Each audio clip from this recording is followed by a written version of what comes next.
एक छोटा सा भजन रखते हैं, जिस भजन में ब्रह्मज्ञानी होने का उद्घोषण करता है। ज्ञानी ब्रह्म ज्ञानी बनो,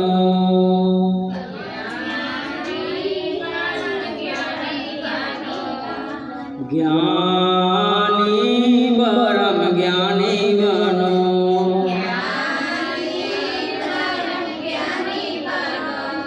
ज्ञानी ब्रह्म ज्ञानी बनो।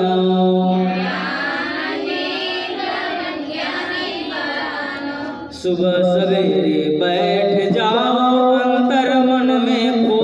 जाओ,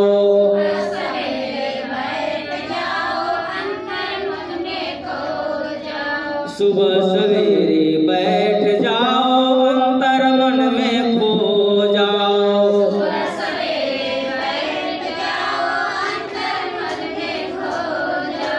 यह योजन की वाणी,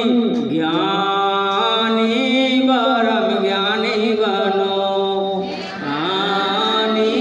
ब्रह्म ज्ञानी बनो, ज्ञानी ब्रह्म ज्ञानी बनो, ज्ञानी ब्रह्म ज्ञानी बनो।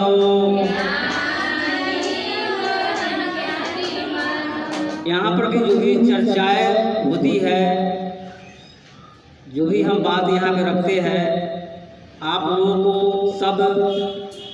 किस प्रकार से आप ब्रह्म ज्ञानी बने, उस नमः शिवाय के मंत्र से या जो भी मंत्र आप जाप करते हैं, क्योंकि मंत्र जाप के द्वारा ही व्यक्ति ब्रह्म ज्ञानी बनता है और मंत्र जाप में अपने पूरे शरीर को विलीन कर लेता है। क्योंकि इस संसार में सुख के लिए, शाश्वत आनंद के लिए, परम सुख के लिए एकमात्र मंत्र ही वह चीज है जिससे आप अपने जीवन को खुशमय, आनंदित और शाश्वत आनंद दिला सकते हैं। ज्ञानी ब्रह्म ज्ञानी बनो, इसलिए आपको कहते हैं ज्ञानी ब्रह्म ज्ञानी बनो, कि ब्रह्म ज्ञानी बहुत ही अलग रहस्य है, अलग शब्द है। सभी ऋषि, जितने भी ऋषि मुनि जो बड़े बड़े हुए हैं, सबों ने ब्रह्म ज्ञानी का राज पाया है और ब्रह्म ज्ञानी बनना चाहा है, सिर्फ मंत्र जाप से, योग साधना के द्वारा। ज्ञानी ब्रह्म ज्ञानी बनो,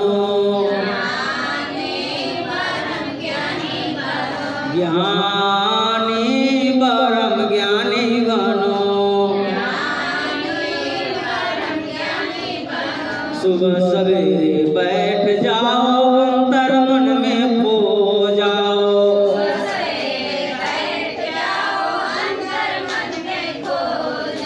सुबह सवेरे बैठ जाओ, अंतर मन में खो जाओ। यानी ब्रह्म मुहूर्त के समय में आपका जहाँ घर है, आपका दरवाजा है, जहाँ आपको घर में एकांत स्थान मिले, उसी ब्रह्म मुहूर्त में आप जिस मंत्र को जाप करते हैं, इसलिए ध्यान योग करते हैं, तो ब्रह्म मुहूर्त में ही जापने से और ध्यान योग करने से, क्योंकि उस वक्त की पूरी वातावरण स्थिर रहता है, पूर्ण हवाएं भी शांत रहती है, कोई उस वक्त शोरगुल नहीं रहता है। इसलिए ब्रह्म मुहूर्त में ही सबसे उत्तम मंत्र जाप का साधना होता है और वही फलदायक होता है। उसके बाद जब आपका मन साधना करेंगे तो तरह तरह के हलचल होगी, शोरगुल होगा, तो उस वक्त आपके मन मस्तिष्क उस शोर पर चला जाएगा और आप जिस जो करना चाहते हैं, जिस साधना में लीन होना चाहते हैं, जिस चीज को पाना चाहते हैं, वो नहीं पा सकते हैं। इससे ब्रह्म मुहूर्त का समय होता है जो 4 से 5 बजे, लेटेस्ट 6 बजे तक भी आप कर सकते हैं उस चीज को। तो इसीलिए क्या गया है, सुबह सवेरे बैठ जाओ, अंतर मन में खो जाओ,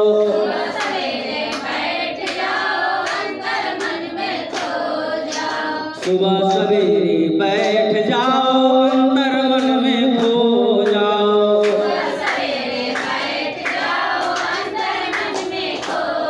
जब आप ब्रह्म मुहूर्त में बैठे तो उस वक्त अपनी जो हमारे सबसे पहले उस वक्त अगर आप कम से कम 3 योग तो अवश्य कर लेंगे, क्योंकि योग करने के बाद ही आपके शरीर में जो उस योग करने के बाद शरीर आपका उजागर होता है और आपकी पूरे नस की जो ब्लड पूरे फास्ट भागने लगता है और आपकी पूरी शरीर में एनर्जी मिलता है उस योग के करने के बाद। योग करने के बाद जब आप ध्यान योग में लीन होते हैं तो यथा शीघ्र आपकी प्राप्ति हो जाती है। सुबह सवेरे बैठ जाओ, अंतर मन में खो जाओ,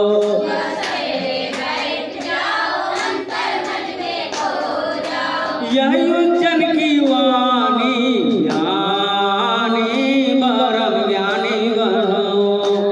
ज्ञानी परम ज्ञानी बनो, ज्ञानी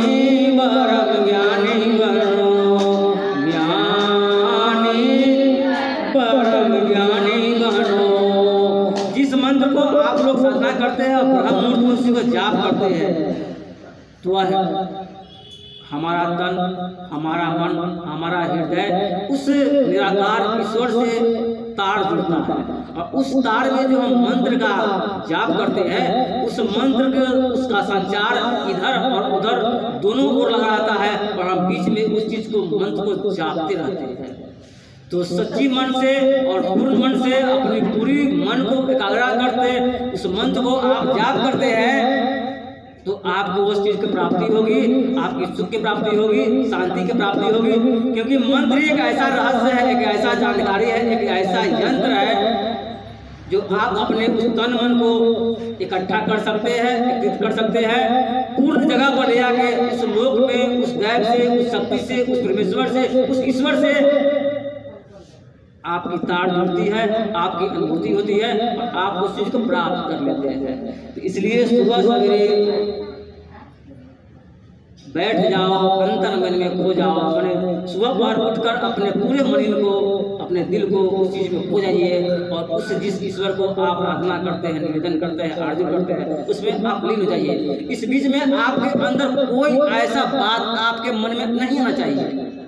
जब आप मंत्र जप के सदाएं बैठते हैं तो उसमें आपके मन में कोई ऐसा रत्ती भर भी माने कण बराबर भी आपके मन में वह विचार नहीं आना चाहिए। सिर्फ आप जो जपते हैं उसी मंत्र को जापिए और आपका ध्यान वहीं पर रहेगा। तब आप समझिए जिस प्रकार से एक हमारे शरीर में तिनका करता है, छोटा सा तिनका, उतना बराबर भी आपके मन में वह विचार आता है गलत या कहीं आप भागते हैं तो आपकी रुचि प्राप्ति नहीं होती है। तिनका बराबर भी आपके मन में शंका नहीं होना चाहिए, न कोई विचार आना चाहिए। बिल्कुल आपके ध्यान बिल्कुल सुई की नोक पे हमेशा आपको टिके रहना चाहिए। तब आपकी रुचि की प्राप्ति हो जाती है, आप उस सुख प्राप्त कर लेते हैं, आपकी मंत्र शक्ति का प्रवाह आपके शरीर में आने लगती है और आप ऊर्जावान, निरोग, स्वस्थ होने लगते हैं। प्रेम से बोलिए हर हर महादेव।